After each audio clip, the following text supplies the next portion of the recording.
Assalamu alaikum. Today's my lecture topic is chromatography and the principles of chromatography. Now come towards the objectives.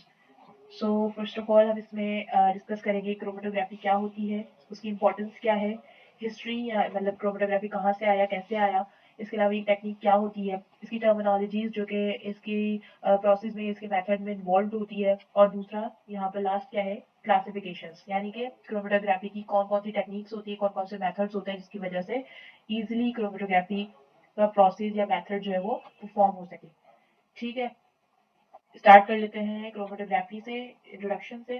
ये एक ऐसा analytical method होता है जो कि किसी भी केमिकल कंपोनेंट का या किसी भी कॉम्प्लेक्स मिक्सचर की सेपरेशन में, उसकी आइडेंटिफिकेशन में, ठीक है, हेल्प कर रहा होता है।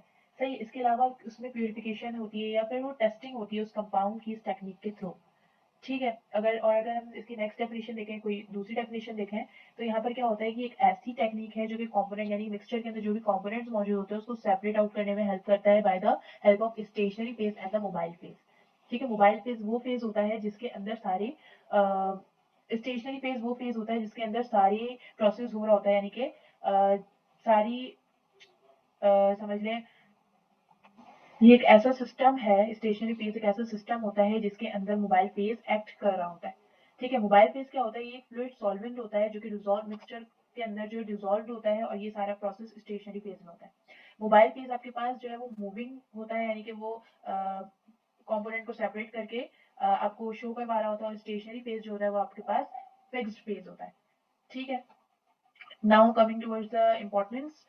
इसकी क्या इंपॉर्टेंस होती है कि भाई सबसे पहले तो यही है कि बिल्कुल डेफिनेशन की तरह ही है कि भाई ये क्या कर रहा है, किसी भी कंपोनेंट की किसी भी मिक्सचर में या किसी भी सॉल्यूशन में या किसी भी केमिकल कंपोनेंट को सेपरेट करने में हेल्प कर रहा होता है। ठीक है, ताकि हमें आइडेंटिफाई कर सकें कि उसके अंदर कौन कौन से कंपोनेंट्स मौजूद थे, यानी कौन कौन से कंपाउंड्स या कौन कौन से एलिमेंट्स या कौन कौन से उसके अंदर, समझ लिया, अगर मैं किसी भी जैसे इंक की एग्जाम्पल ले लेते हैं, अगर मैं इंक के अंदर चेक कर रही हूँ कि उसके अंदर कौन कौन से कंपोनेंट्स पाए जाते हैं, तो मैं क्रोमेटोग्राफिक टेक्निक से भी उसको आइडेंटिफाई कर सकती हूँ। ठीक है, उसके बाद क्या है यहाँ पर, ये इजिली जो है हम इसमें ड्रग्स की भी आइडेंटिफिकेशन कर सकते हैं ब्लड के अंदर, कि भाई ब्लड के अंदर और यूरिन के अंदर कौन सी हमने कोई ड्रग एडमिनिस्टर करवा दी किसी पेशेंट को, तो वो क्या कर रहा है कि थ्रू द ब्लड हम क्या करते हैं, क्रोमेटोग्राफिक टेक्निक से उसके अंदर फाइंड आउट कर लेते हैं कि उस ब्लड के अंदर कौन सा ड्रग कॉम्पोनेंट मौजूद था या यूरिन के अंदर कौन सा ड्रग मौजूद है। ठीक है, इसके अलावा बहुत सारी इंपॉर्टेंस होती हैं, जैसे कि ये प्यूरिफिकेशन में हेल्प कर रहा होता है, यानी कि अगर मैं कोई कंपोनेंट ले रही हूँ और मुझे पता है कि इसके अंदर एक ऐसा टॉक्सिक मटेरियल या टॉक्सिक कंपोनेंट मौजूद है, तो मैं उसको इजीली सेपरेट आउट करके उस कंपाउंड को या उस मिक्सचर को प्यूरिफाई कर सकती हूँ। ठीक है, डिफरेंट प्लांट एक्सट्रैक्ट से मैं इजीली क्लोरोफिल की टाइप भी आइडेंटिफाई इसमें कर सकती हूँ। जैसे कि अगर मैं कोई लीफ ले रही हूँ, उसके अंदर जेंथोफिल होता है, इसके अलावा उसके अंदर क्रोमा होता है, यानी कि कोई भी कलर हो सकता है। ठीक है, तो उसको इजिली मैं आइडेंटिफाई क्रोमेटोग्राफिक टेक्निक के थ्रू कर सकती हूँ। ठीक है, इसके अलावा ये फॉरेंसिक साइंसेज में भी यूज हो सकता है क्रोमेटोग्राफिक टेक्निक। जैसे कि अगर मैं कोई पॉइजन हो गया है ब्लैडर में, गॉल ब्लैडर है या स्टमक में कोई पॉइजनस सब्सटेंस मौजूद है, तो मैं उसको इजिली ट्रेस आउट भी कर सकती हूँ इसी क्रोमेटोग्राफिक मेथड के थ्रू। सही है, तो ये सारी हमारे पास क्या है, क्रोमेटोग्राफिक की इंपॉर्टेंस है। नाउ हिस्ट्री पे आ जाते हैं कि ये कैसे हुआ और कहाँ से आया, किसने इसको इन्वेंट किया है। ठीक है, टेस्विट एक्सपेरिमेंट था यहाँ पर, जिसमें क्या किया था उन्होंने, ये एक साइंटिस्ट है जिन्होंने क्या किया था कि सबसे पहले उन्होंने एक प्लांट लिया था। ठीक है, उसका एक्सट्रैक्ट निकाला, यानी ग्राउंड अप मतलब उसको क्रश्ड आउट किया था, उसके बाद उसका एक्सट्रैक्ट निकाल लिया। ठीक है, एक्सट्रैक्ट का मतलब होता है कोई भी समझ लो पीस लेना। ठीक है, और उसके बाद उसका लिक्विड पोर्शन साइड कर लेना, उसको क्या कहते हैं, एक्सट्रैक्ट कहते हैं। या पीस लें या फिर आप उसको सोक कर लें, या फिर आप उसको डिफरेंट मेथड के थ्रू भी उसको मैसरेट कर लें। ठीक है, तो अब उन्होंने क्या किया, प्लांट एक्सट्रैक्ट लिया और उसके बाद उसको कर दिया कॉलम में एक फिल कर दिया, यानी कोई भी ग्लास सिलेंडर ले लिया उन्होंने या फिर जो है वो टेस्ट ट्यूब ले लिया। ठीक है, उसके अंदर पोर्ट कर दिया। उसके बाद उन्होंने क्या देखा, उन्होंने क्या किया, क्रोमेटोग्राफिक पेपर लिया। ठीक है, ये आप ऑलरेडी यूज कर चुके होंगे क्रोमेटोग्राफिक पेपर। ठीक है, उन्होंने क्या किया, उसके अंदर डिप कर दिया। अब कुछ टाइम के बाद क्या हुआ, कलर बैंड बनने लग गए थे उसमें। ठीक है, यानी कि अगर जो जो उस प्लांट के एक्सट्रैक्ट में जो जो कंपोनेंट्स मौजूद थे, वो क्या हुआ, वो सेपरेट आउट होने लगे, यानी कि उस पेपर पे, क्रोमेटोग्राफिक पेपर पे अलग अलग लाइन का कलर का जो है वो बैंड बन गया था। ठीक है, तो उससे उन्होंने क्या आइडेंटिफाई किया कि वो डिफरेंट कलर्स जो है वो डिफरेंट कंपोनेंट्स को शो कर रहे थे कि कौन सा कलर, फिर उन्होंने क्या किया, आइडेंटिफाई किया कि ज़ैंथोफिल अलग कलर शो करता है, इसके अलावा क्रोमा जो है वो अलग कलर शो कर रहा होता है। ठीक है, इसके अलावा और भी कंपोनेंट्स उन्होंने देखे जो कि अलग अलग कलर के बैंड्स को शो कर रहे थे। ठीक है, तो ये टेस्टबेड एक्सपेरिमेंट था जिसके थ्रू उन्होंने क्या बताया कि क्रोमेटोग्राफी क्या होती है, मतलब उसको एक ये ऐसा एक मेथड होता है जो कि किसी भी मिक्सचर में से या किसी भी एक्सट्रैक्ट में से या किसी भी सॉल्यूशन में से या केमिकल कंपोनेंट को क्या करता है, सेपरेट आउट करता है या प्यूरिफाई करता है या फिर आइडेंटिफाई कर रहा होता है। ठीक है, ज़ाहिर सेपरेट जब वो कंपोनेंट हो जाएगा तो वो इजीली आइडेंटिफिकेशन में आसानी होगी कि उस प्लांट एक्सट्रैक्ट में या किसी भी मिक्सचर में कौन कौन से कंपोनेंट्स मौजूद थे। ठीक है, अब अच्छा यहाँ पर इन्होंने क्रोमा को कलर का नाम दिया है और ग्राफी का मतलब क्या हुआ सर, राइटिंग या स्टडी, यानी कलर स्टडी को इन्होंने क्या बोल दिया कि भाई क्रोमेटोग्राफी है वो।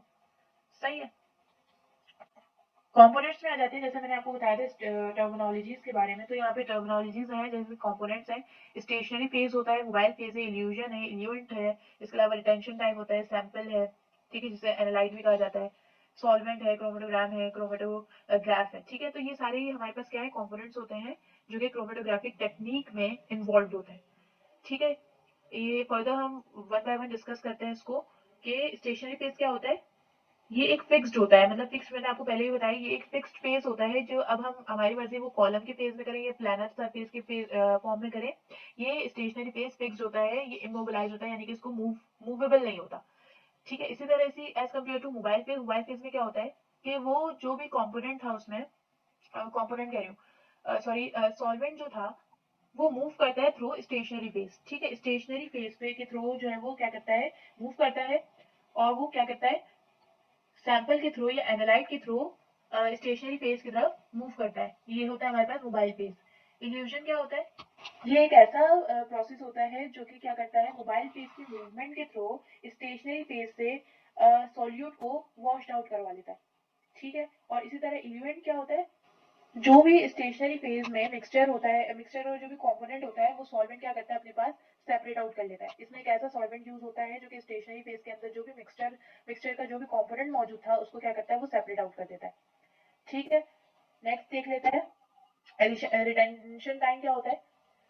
कोई भी सेट कंडीशन में वो टाइम पीरियड जिसमें सैंपल जो है वो पूरा सिस्टम से पास हो जाता है, यानी कि वो टाइम, रिक्वायर्ड टाइम जो कि एनालाइट यानी कि सैंपल को सिस्टम में से पास करवाने में हेल्प कर रहा है, वो क्या कराता है हमारे पास, रिटेंशन टाइम कराता है।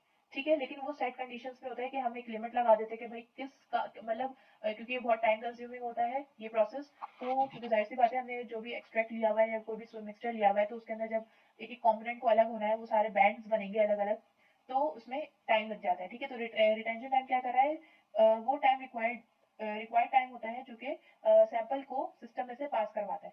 अंडर सेट कंडीशंस मतलब कि हम एक यहाँ पे लिमिट लगा देते हैं कि भाई इतने टाइम में या फिर इतनी, जब एक निशान लगा लेते हैं क्रोमेटोग्राफिक पेपर पे, अगर पेपर पे कर रहे हैं तो क्या होगा कि वहाँ निशान लगा लेंगे, वहां तक अगर बैंड पहुंच गया है तो उसमें हम आइडेंटिफाई कर लेते हैं कि भाई हाँ इतना जो है वो सेपरेट हो चुका है कॉम्पोनेंट। ठीक है, लेकिन अगर हमें ज्यादा वेरीफाइड रिजल्ट चाहिए होता है तो हम क्या करते हैं, फिर वो रिटेंशन टाइम को बढ़ा देते हैं। ठीक है, सैंपल जो है हमारे पास एनालाइट यानी कि सैंपल होता है जो कि हमें एनालाइज करना है क्रोमेटोग्राफिक मेथड के थ्रू। ठीक है, सॉल्वेंट जो कि उस सब्सटेंस को सॉल्युबलाइज कर देगा अदर सब्सटेंस में।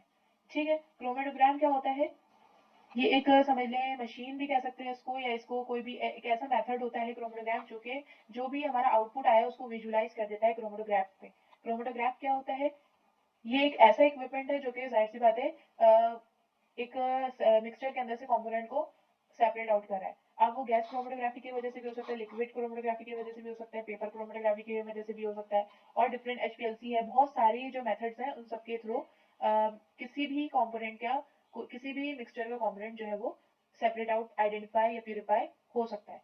ठीक है, नेक्स्ट देख लेते हैं इसकी क्लासिफिकेशन।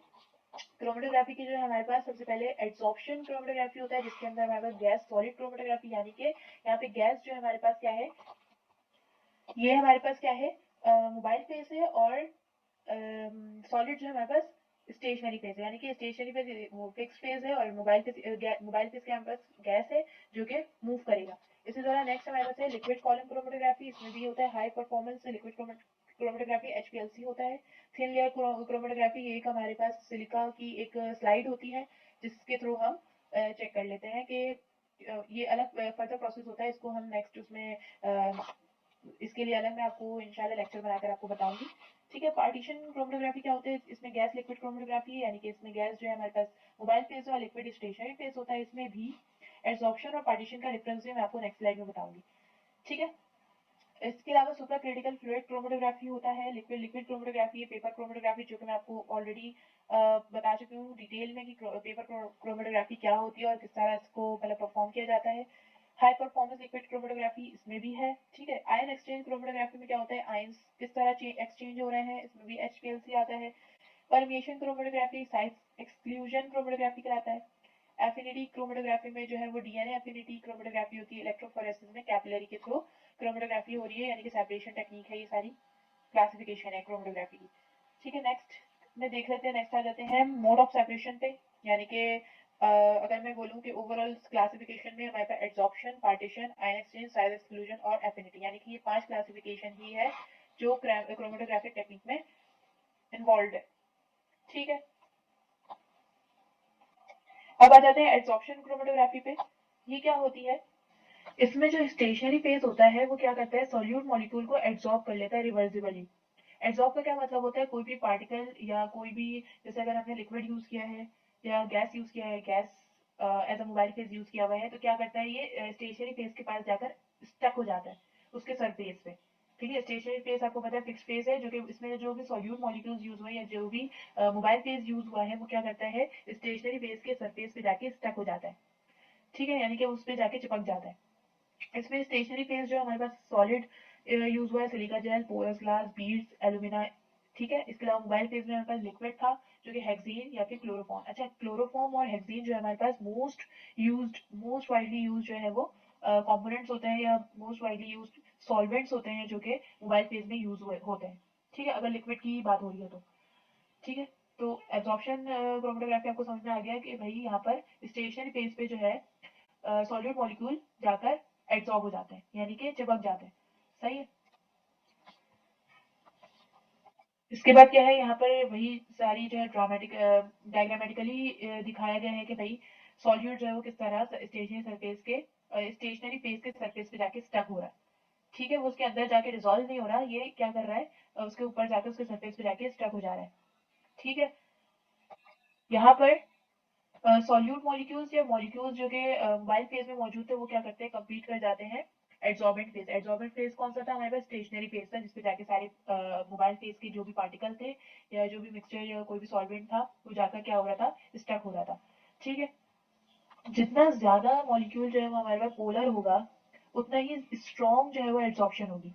ठीक है, जितना ज्यादा पोलर मॉलिक्यूल है उतना ज्यादा एड्सॉर्प्शन होगी, जिसकी वजह से क्या होगा, पोलर इल्यूएंट जो है वो इंक्रीज हो जाएगा। यानी इल्यूएंट का मतलब मैंने आपको बताया था वो मोबाइल फेज होता है जो कि या फिर वो सॉल्वेंट है जो कि उस सिस्टम से पास हो रहा है। ठीक है, अब यहाँ पे क्या होता है कि भाई वो रैपिड इल्यूजन करवा रहा होता है सोल्यूट्स की, किसमें, एड्सॉर्बेंट कॉलम में। ठीक है, यानी कि स्टेशनरी फेज में ज्यादा से ज्यादा जो सोल्यूट की इल्यूजन हो रही होती है, जितना ज्यादा पोलर मॉलिक्यूल होगा तब। ठीक है, लेकिन सिलिका के सरफेस पे अगर जैसे सिलिका अगर हमारे पास यूज हो रहा है as a solid stationary phase, तो उसके सरफेस पे क्या होता है, हाइड्रोक्सिल ग्रुप जो जाके अटैच हो जाता है और वो एक्टिवेट कर देता है, एक्टिवेट हो जाता है। ठीक है, इसके बाद क्या होता है, यानी कि स्टेशनरी फेज को क्या कर रहा है, वो एक्टिवेट कर रहा है और ज्यादा पोलर मॉलिक्यूल को अटैच कर रहा है, जिसकी वजह से इल्यूजन जो है वो हमारे पास क्या हो रही है, स्लो हो रही है। ठीक है, वो इल्यूट स्लो हो रहा है, लेकिन यहाँ पर अगर सिलिका की कंडीशन अगर आ जाए, सिलिका के सरफेस पे अगर हाइड्रोक्सिल ग्रुप लगा हुआ है, अटैच हुआ हुआ है, तो वो स्टेशनरी फेज को क्या करेगा, एक्टिवेटेड कर देगा। तो यहाँ पर क्या होगा, जब स्टेशनरी फेज यानी कि फिक्स्ड फेज अगर एक्टिवेट हो गया तो वो क्या करेगा, कंपोनेंट को बैंड बनाने ही नहीं देगा। यानी कि मिक्सचर का जो भी सेपरेट हो रहा था, वो जो भी कंपाउंड या जो भी कंपोनेंट, उसको क्या करेगा, वो अपने अंदर ही स्टक कर लेगा। तो वो क्या होगा, वो बैंड ऊपर जाएगा ही नहीं, बैंड बनेगा ही नहीं, रिटेंशन टाइम हमारे पास क्या होगा, खराब हो जाएगा, जिसकी वजह से, और इसके अलावा बैंड भी हमारे पास नहीं बनेगा, क्योंकि वो अपने मॉलिक्यूल को, जितना भी मॉलिक्यूल था वो क्या करेगा, वो अपने अंदर एब्जॉर्ब कर लेगा, अपने सरफेस पे स्टक कर लेगा। तो क्या होगा, वो कंपोनेंट आगे बढ़ेगा ही नहीं, रिटेंशन टाइम आएगा ही नहीं, तो उसमें वो हमारा सेपरेशन, हमारी जो सेपरेशन है वो खराब हो जाएगी, यानी कि वो मिक्सचर का जो कंपोनेंट सेपरेट हो रहा था वो नहीं होगा। ठीक है,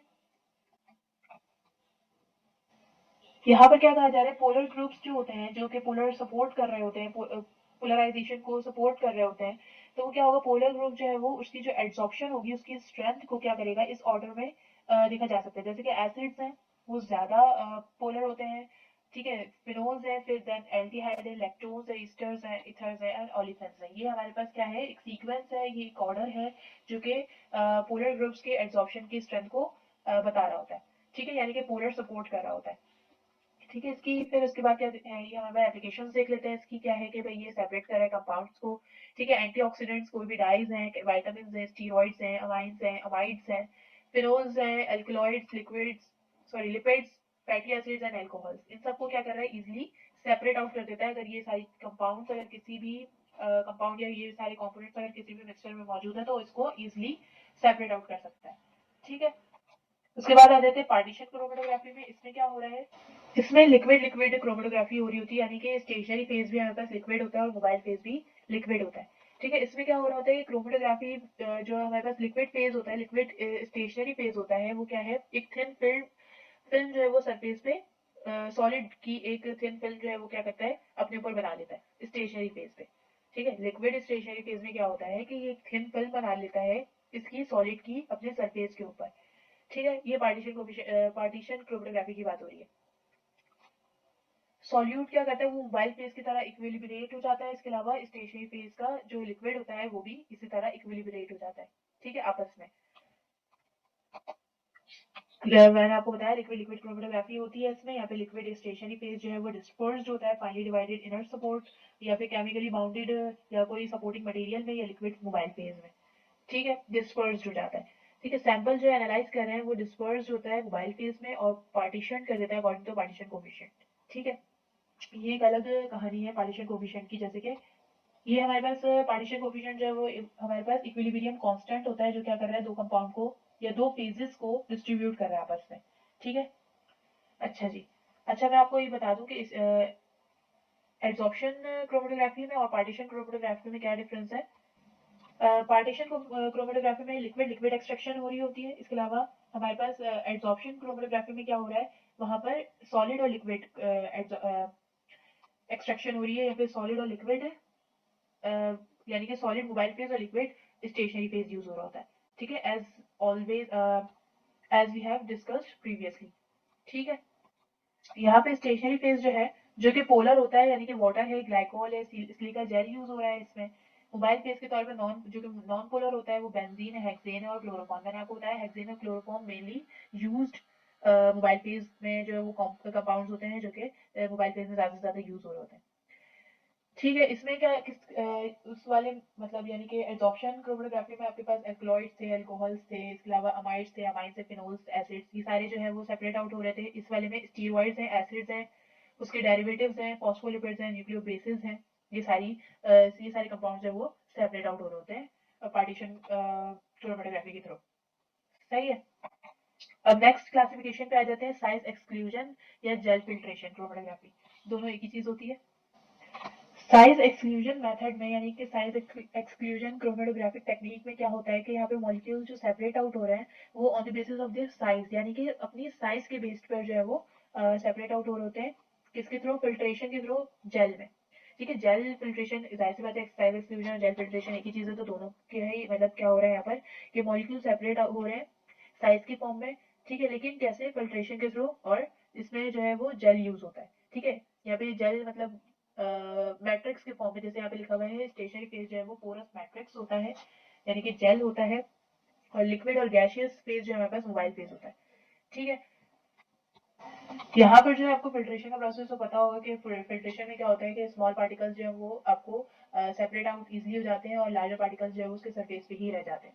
तो इसी तरह यहाँ पर भी हो रहा है कि वो जो पोर्स हैं वो बहुत स्मॉल साइज के होते हैं, तो वो लार्ज मॉलिक्यूल्स को इजिली एक्सक्लूड आउट कर देते हैं, ठीक है। इसके अलावा क्या होता है यहाँ पर कि स्मॉलर मॉलिक्यूल्स जो है वो जेल के थ्रू जो है वो इंटर हो जाते हैं और मूव करते हैं लार्ज वॉल्यूम में, ज्यादा से ज्यादा वॉल्यूम में वो क्या करते हैं, मूव होना शुरू हो जाते हैं, ठीक है। लेकिन यहाँ पर क्या हो रहा है कि सेपरेट लार्जर मॉलिक्यूल्स जो है वो सेपरेट हो रहे हैं ज्यादा जल्दी as compare to smaller one, ठीक है।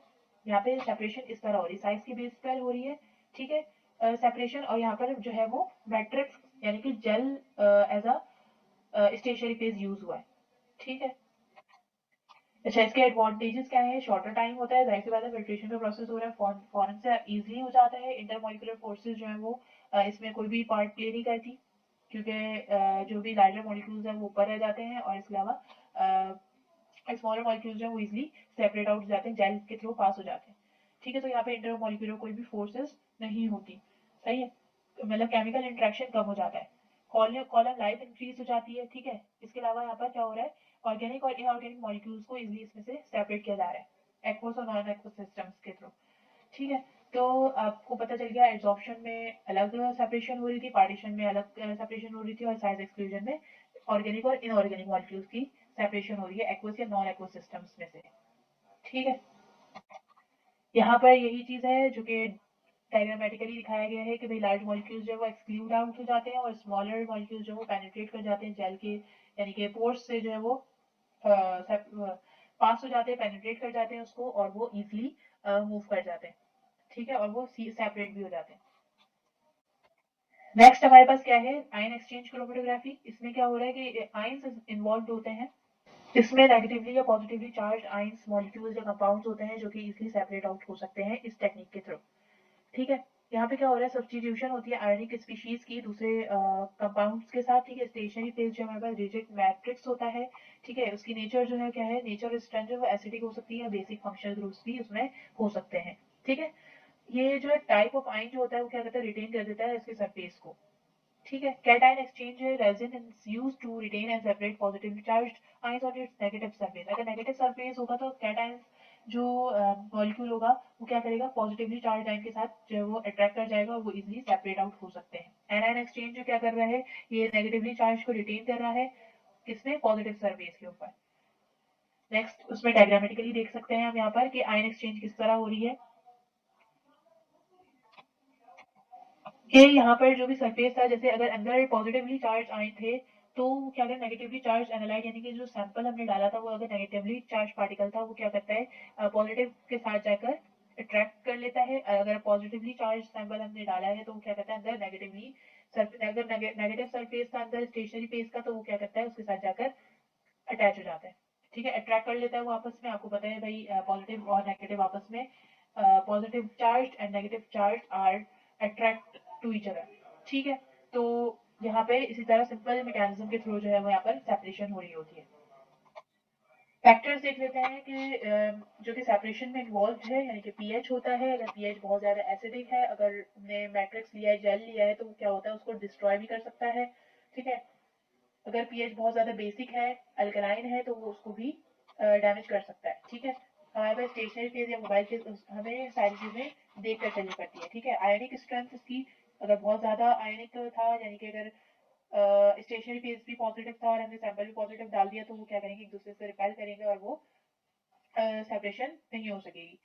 ठीक है, वही वाली बात जो है वो थर्ड पॉइंट पे लिखी हुई है कि भाई अगर हम अगर कैटाइंस हैं तो वो क्या करते हैं, मोबाइल फेस की पीएच को बढ़ा देते हैं। तो उसके नतीजे में क्या होता है, प्रोटीन मॉलिक्यूल्स अगर थे तो वो क्या है, वो लेस प्रोटोनेटेड हो जाते हैं और लेस पॉजिटिवली चार्ज पार्टिकल्स के साथ अट्रैक्ट नहीं कर पाते, तो वो क्या होता है, लेस आयनिक इंटरेक्शन हो जाती है उसकी नेगेटिवली चार्ज आयंस के साथ। ठीक है, इसी तरह एनाइन में भी होता है कि वो पीएच को बहुत ज्यादा कम कर देते हैं मोबाइल फेस के, तो वो टारगेटेड मॉलिक्यूल जो है वो प्रोटोनेटेड नहीं रह पाता और पॉजिटिवली चार्ज आयन के साथ इंटरेक्ट नहीं हो पाता। ठीक है, जिसकी वजह से सेपरेशन ही नहीं होती।